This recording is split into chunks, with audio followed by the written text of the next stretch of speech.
Brilliance Audio.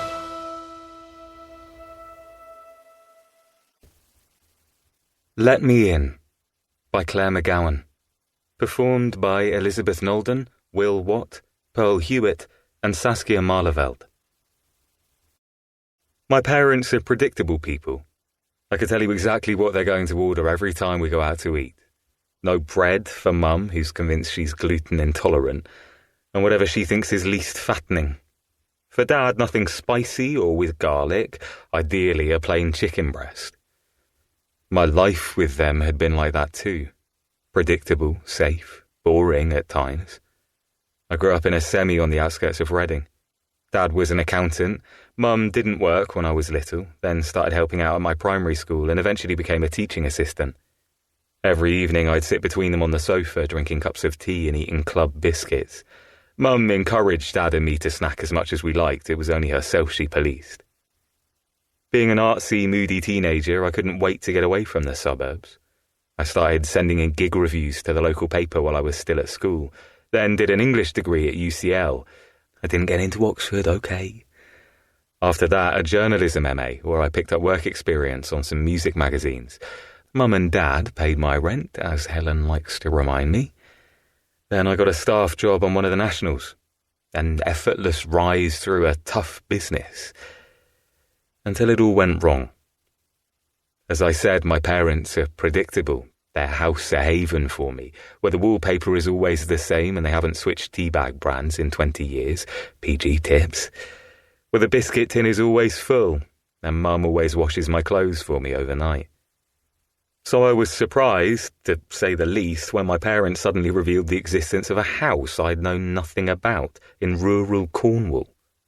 It had been left to me, it seemed, and it came at exactly the right time.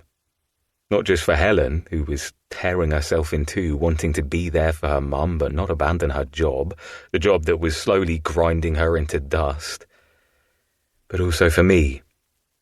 For the past 2 years, I'd been watching my career, so carefully built, melt away like ice in the sun. And nothing I did, not pitches, not networking, not writing, seemed to make a bit of difference.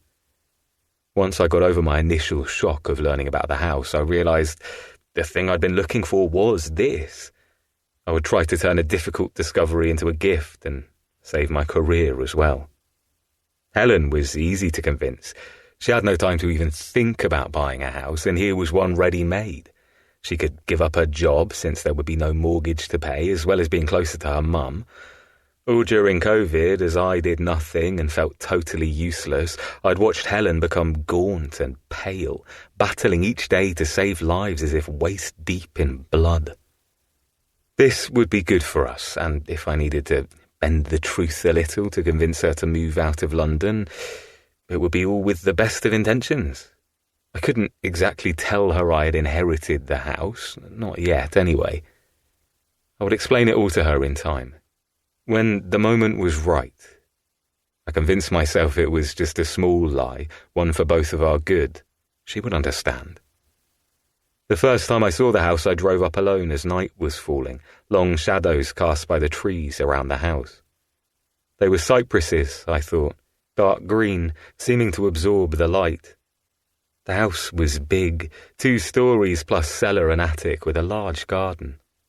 The paint, a deep moss green, was peeling from the doors and windows, and the slate roof and grey stone walls were discoloured with lichen. But it was mine. Then it was old, and it could be beautiful. I told myself it didn't matter whose house this had been, what its history was.